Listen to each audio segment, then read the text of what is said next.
Hello बच्चों। आज की हमारी पोएम है अ टाइगर इन द जू। ये लिखी गई है लेज़ली नॉरिस के द्वारा। आज हम इसकी समरी को पढ़ेंगे। The poem a tiger in the zoo is written by Leslie Norris. ये पोएम जो है लेज़ली नॉरिस के द्वारा लिखी गई है। In this poem poet tries to depict the mental condition of a cage tiger. और ये जो पोएम है इसमें एक केज टाइगर है, यानी पिंजरे में एक टाइगर है और उसकी मेंटल कंडीशन को दिखाया गया है। He compares the life of a tiger in the जू with its life in its natural habitat. और इसमें पोइट ने उसकी जो लाइफ है टाइगर की एक पिंजरे में या जू में, उसको कंपेयर किया है उसकी नेचुरल हैबिटेट से, मतलब उसका जो प्राकृतिक आवास स्थान है उससे। The poet conveys an important message that the wild animals should be in their natural habitat। और पोइट हमें यहाँ पे एक इम्पोर्टेंट मैसेज देना चाह रहा है कि जो वाइल्ड एनिमल्स हैं उनको एक नेचुरल हैबिटेट में ही रहना चाहिए, उनके प्राकृतिक आवास में ही रहना चाहिए। He shows us how love for freedom is the natural instinct of every living being। और इसमें उसने दिखाया है कि जो एक लिविंग बीइंग होते हैं या जो प्रत्येक प्राणी होता है उसकी एक नेचुरल इंस्टिंक्ट होती है, मतलब एक प्रवृत्ति होती है जो कि नेचुरल होती है भगवान के द्वारा दी हुई, कि वो फ्रीडम को पसंद करता है, फ्रीडम को लव करता है। कोई भी व्यक्ति किसी के अंडर में नहीं रहना चाहता, वो फ्रीडम को चाहता है। The poem provides a contrast in mood and environment of the tiger when he is in the zoo। और यहाँ पोएम में उसने एक कंट्रास्ट को दिखाया है। किसके कंट्रास्ट को दिखाया है कि जो टाइगर है जब जू में होता है और जब फॉरेस्ट में होता है तो उसके मूड में और उसके एनवायरनमेंट में क्या कंट्रास्ट है, क्या मतलब विरोधाभास है उसमें। In the zoo he has no freedom, he is kept in a cell behind the bar. कहता है कि जू के अंदर उसको कोई फ्रीडम नहीं होती, उसको एक सलाखों के पीछे एक सेल में रखा जाता है। He feels angry, frustrated and helpless. और वो कैसा महसूस करता है, बहुत ही एंग्री होता है, फ्रस्ट्रेटेड होता है और बिल्कुल मजबूर दिखाई देता है।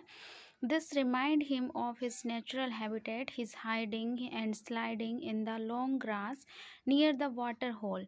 और वो उसको उसकी याद दिलाता है जब वो अपने नेचुरल हैबिटेट में होता था, कैसे वो छुपता है, कैसे स्लाइड करता है लॉन्ग ग्रास पे और नज़दीक उसके वाटर होल होता है, वो सारी चीज़ें याद करता है। And pouncing upon a fat deer the way he terrorized the villagers displaying his sharp teeth and claws। और वो कैसे एक डियर को अपने पंजों में जकड़ता था, कैसे वो विलेजर्स को टेरराइज करता था अपने शार्प टेथ और क्लॉ दिखा करके। At night in the zoo he hears the sound of patrolling cars। The tiger in zoo appears helpless as to be a mere showpiece and source of entertainment to people। उसने कहा कि जैसे रात को वो patrolling वाली जो car हैं उनकी साउंड उसको सुनाई पड़ती है जू में, और वो जू में जो टाइगर होता है वो बहुत ही हेल्पलेस दिखाई पड़ता है और वो अपने आप को समझता है कि मैं एक केवल शोपीस बन के रह गया हूँ, एक लोगों का एंटरटेनमेंट का सोर्स बन के रह गया हूँ।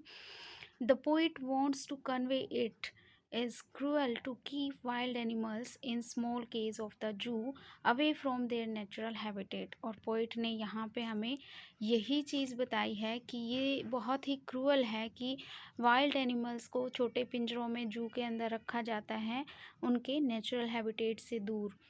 दे feel angry, helpless and unhappy in cage.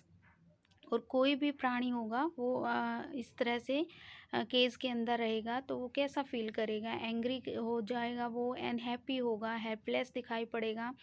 He pays no attention to the visitors. और इन सभी चीज़ों से क्या हो जाता है, वो मतलब कि ऐसा हेल्पलेस हो जाता है कि वो विजिटर्स जो उसको देखने के लिए आ रहे हैं उनकी तरफ भी वो कोई अटेंशन नहीं दिखा रहा है। इससे हमें पता लग रहा है कि जो टाइगर है वो वहाँ पे खुश नहीं है और वो बिल्कुल उदासीन हो गया है। He stares at the brilliant stars with his bright eyes in the silence of the night.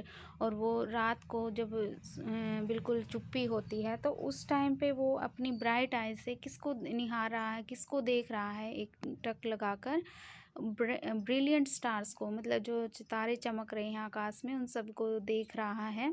Keys life has totally change his personality, और कीज़ की लाइफ ने उसकी पूरी पर्सनैलिटी को ही चेंज कर दिया है।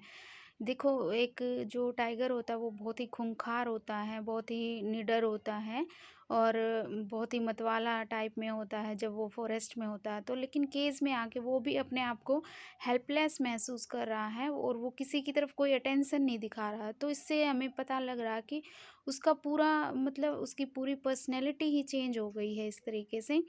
Thus, the poet wants to convey to all humankind that the tiger should be there in the forest and not in a cage।